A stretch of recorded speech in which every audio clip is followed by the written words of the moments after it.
ব্লগে তোমাদেরকে দেখিয়েছিলাম বাবার মন্দিরের মানে ভেতরটা ততটা দেখাতে পারি না, কারণ কেন ভেতরেতে ক্যামেরা বন্ধ।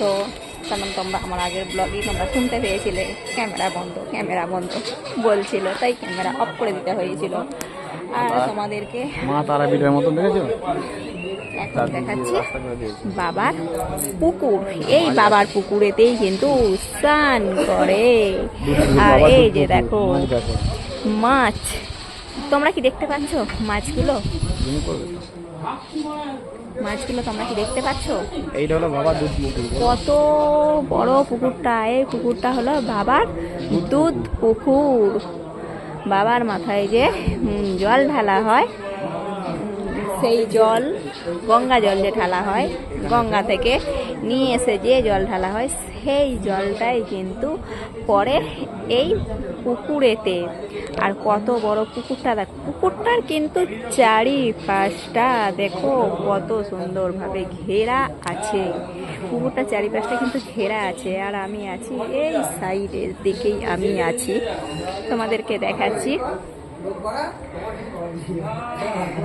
তোমরা কারা কারা এই বাবার মন্দির, বাবার পুকুর এসেছো, তোমরা একটু সবাই বলবে। আর পুকুরের চারিদিকটা ঘেরা আছে, আর ঘেরার সাইডেও দেখো আছে কিন্তু গাছপালা। কদিন ধরেই মানে বৃষ্টি হচ্ছে, তো তাই বৃষ্টির জন্য আকাশ মেঘলা, ওয়েদারটাও কিন্তু দেখো অন্ধকার অন্ধকার, ঠিকঠাকভাবে দেখানো যাচ্ছে না। এই পুকুরে কিন্তু বড় বড় মাছ আছে। মানে পুকুরটার আমি আছি একদম ধারের দিকে গো, ধারের দিকে আছি, তো এই সাইডে হাওয়াটা এইদিকেই দিচ্ছে, তাই এইদিকে যত শ্যাওলাগুলো এই দিকেতেই আসছে। আর কিন্তু দূরে দেখো, ওই দূরে ওই সাইডের দিকে দেখো কিন্তু পরিষ্কার জল পরিষ্কার, মাছ আছে, মানে হাওয়া দিচ্ছে আর ঢেউ খেলছে, জলটা ঢেউ খেলছে, তো সেই জন্য মাছগুলো ততটা বুঝতে পারা যাচ্ছে না। তোমরা দেখতে পাচ্ছ কি না জানি না, মাছগুলোকে বড় বড় মাছ।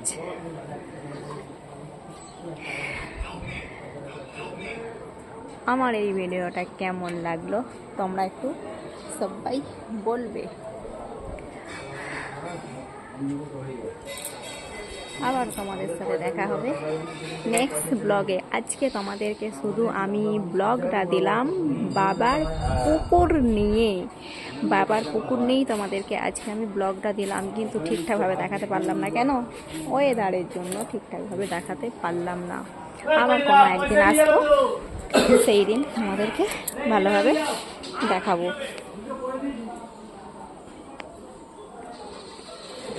দাদা ভাইকে এখানেতে তিলক পড়াচ্ছে। বাবার মন্দিরে আসলে তিলক পড়তেই হয়, তাই এখানেতে দেখো জয় বাবা ভোলানাথের তিলক। এখানে আসলে কিন্তু প্রত্যেকজনকেই তিলক পড়তে হয়। বাবার চিহ্ন হলো এই তিলক, হলো বাবার চিহ্ন। কীরকমভাবে দেয় দেখো তোমরা।